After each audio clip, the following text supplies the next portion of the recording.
Госпожо Мунцева, кое ви накара да влезете в политиката? В политиката да влязаме накара преди всичко това, на което ставаме свидетели последните години.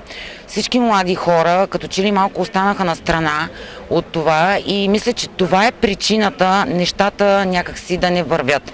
Говоря в малките общини, в случай пограничните райони, където живеем. Все пак ние сме млади хора. Мисля, че имаме нови идеи, които можем да предложим, които за бъдеще да се реализират и мисля, че нещата биха могли да потръгнат именно благодарение на нашите идеи. Като журналист познавате достатъчно добре проблемите на мястото, в което се кандидатирате. Кое е първото, което ще направите така, че да бъде решено като проблем? Аз не бих казала, че ще успея да го направя, но ще се опитам.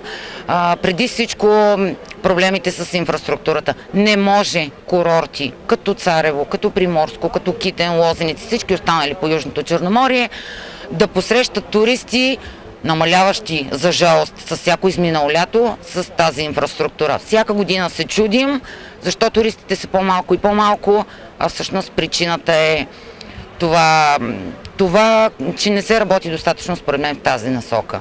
Журналистиката е екстремна професия, политиката също. Там не винаги правилата са ясни и се спазват. Страхувате ли се от натиск?